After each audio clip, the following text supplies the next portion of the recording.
नमस्कार दोस्तों, story audio book Mumbai channel में आपका स्वागत है। अगर आपको यह कहानी पसंद आती है तो चैनल को सब्सक्राइब करें। तो चलिए शुरू करते हैं।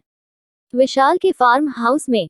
अब तक आप लोगों ने पढ़ा कि विशाल की मां जानवी को एक तमाचा मार देती है, जिससे गुस्से में जानवी विशाल से बात करने के लिए उसके फार्म हाउस जाने के लिए निकल जाती है। जानवी को लग रहा था कि वह चाहे कितनी भी गलतियां क्यों न कर ले, लेकिन विशाल उससे प्यार करता है। उसकी वजह से वह कभी उसे नाराज नहीं हो सकता और वह उसे माफ कर ही देगा। बस ज्यादा से ज्यादा उसे मनाना होगा, बिल्कुल उसी तरह जैसे वह पहले उसे खुश करती थी अपने शरीर के जरिए। और वो इस चीन में तो बहुत ज्यादा माहिर थी, मर्दों को खुश करने में। यही सोचते हुए वह फार्म हाउस के लिए निकल गई, क्योंकि जब से वह बच्चे वाली प्रेस कॉन्फ्रेंस हुई थी और तमाशा हुआ था, तब से ही विशाल ज्यादातर घर नहीं आता था और फार्म हाउस पर ही रुकता था। और घर में सबको लगता था कि वह जानवी के धोखे से परेशान है, इसलिए वहीं पर रुकता है। लेकिन सच तो बस मेरे समझना रीडर ही जानते हैं कि विशाल अपनी सेक्रेटरी के साथ फार्म हाउस पर रुकता था तो क्या करता होगा। चलिए हम कहानी में आगे बढ़ते हैं। जैसे ही जानवी फार्म हाउस पर पहुंची, उसे गार्ड ने रोक लिया, क्योंकि विशाल की सेक्रेटरी क्रिस्टल ने साफ साफ गार्ड से कहा था कि उसकी इजाजत के बिना किसी को भी अंदर ना आने दिया जाए, चाहे फिर कोई भी क्यों न हो। क्योंकि जब से विशाल को पता चला था कि जानवी के पेट में किसी और का बच्चा है, उसकी मर्दानगी को ठेस पहुंची थी। उसे ऐसा लग रहा था जैसे जानवी ने उसका मजाक बनाया था और उसे नामर्द कहा था, और वह इस तरह से उसे धोखा कैसे दे सकती है। इसीलिए वह उसकी फ्रस्ट्रेशन क्रिस्टल के साथ वाइल्ड होकर निकालता था, और वह पूरे फार्म हाउस में कहीं भी शुरू हो जाता था। चाहे वह स्विमिंग पूल हो, किचन हो, बेडरूम हो, बालकनी हो, कहीं पर भी हो, वो उसके साथ जानवरों की तरह पेश आने लगता था। हालांकि क्रिस्टल को यह सब कुछ पसंद था, वो तो कभी कभार खुद ही उसे बुरी तरह प्यार करना चाहती थी।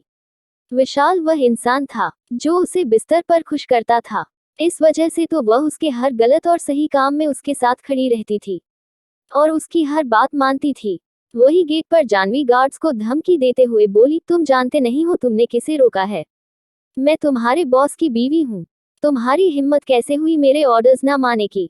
वह गार्ड जानता था कि यह उनके बॉस की बीवी है, लेकिन फिर भी वह उसे मना करते हुए बोला, माफ कीजिएगा मैडम, लेकिन हमें यही ऑर्डर मिले हैं कि किसी को भी अंदर ना जाने दिया जाए।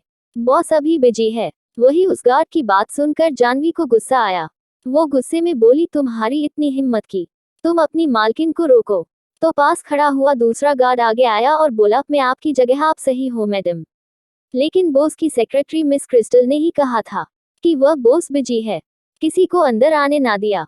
यह सुनकर जानवी को इतना गुस्सा आया कि वह अभी क्रिस्टल उसके सामने होती तो उसका मर्डर ही कर देती, क्योंकि उसे क्रिस्टल पर पहले से ही गुस्सा आ रहा था। जब भी वह विशाल को फोन करती तो क्रिस्टल ही उसका फोन उठाती है, और जानवी के कितना भी कहने के बाद भी वह विशाल से उसकी बात नहीं करवाती थी। यहाँ तक कि वह कई बार विशाल की चीज उसे छुपाती भी थी।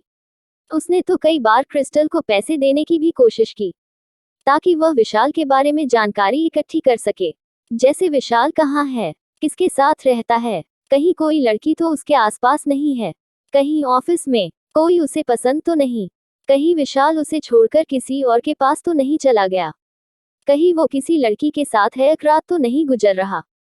क्योंकि जानवी पहले से जानती थी कि विशाल एक शारीरिक जरूरत से ओब्सेस लड़का है, उसे लड़कियों को फंसाना बहुत अच्छे से आता है। अगर ऐसा नहीं होता तो वह अनाया से विशाल को कभी नहीं छीन पाती, और वह यह भी जानती थी कि जैसे विशाल उसके साथ प्यार करता था, वह इसी तरह किसी और को भी अपनी जिंदगी में ला सकता था। उसने पहले भी विशाल को ऐसे लड़कियों के साथ सोते देखा था, लेकिन पहले उसे लगता था कि विशाल बस दूसरी लड़कियों के साथ मजे करता है। आखिर में वह उसी के पास आने वाला है, आखिरकार वह उससे प्यार करता है, और शायद यह उसकी गलतफहमी थी जो बहुत जल्द टूट भी जाएगी। वहीं गेट पर खड़ी हुई जानवी से बर्दाश्त नहीं हुआ। वह दोनों गार्ड को धक्का मारते हुए गुस्से में अंदर चली गई।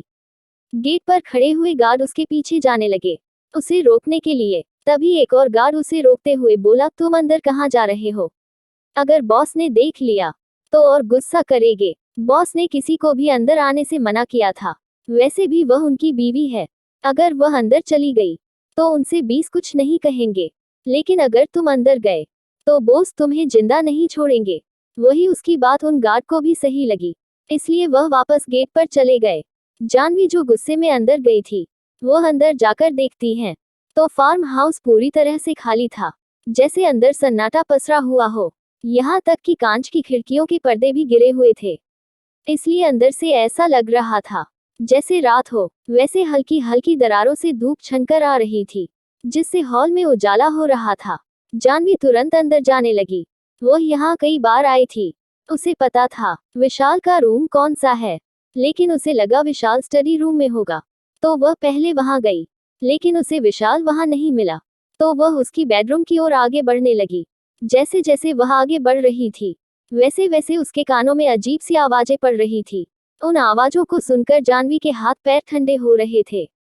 वह जानती थी कि यह आवाजें कौन सी है। यह दो लोगों के प्यार करने की आवाजें थी, जिसमें से बीच बीच में लड़की के कराहने की और चिल्लाने की आवाज आ रही थी, जो कह रही थी बस ऐसे ही करते रहो, मजा आ रहा है, तुम आज पिछली रात से भी ज्यादा वाइल्ड हो। यस बीवी, ऐसे ही और फास्ट और फास्ट।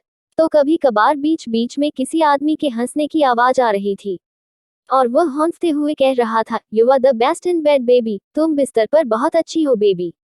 और जानवी इन आवाजों के मालिक को भी पहचानती थी।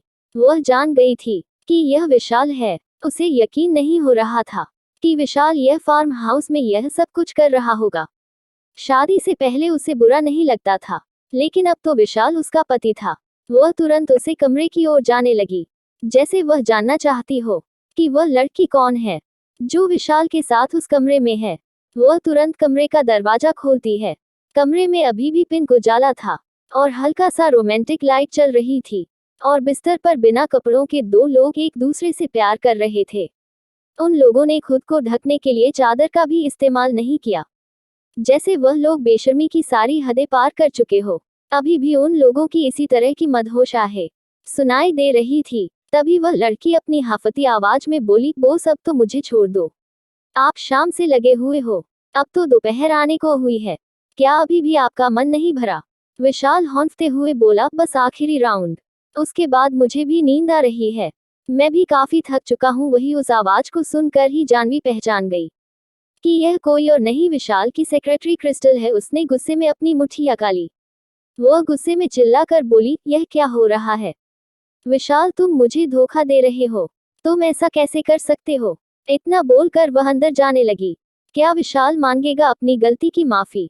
और क्या इस धोखे के बाद भी विशाल के साथ जानवी रहेगी? अगर आपको अगला एपिसोड चाहिए तो लाइक करें, कमेंट करें और चैनल को सब्सक्राइब करें।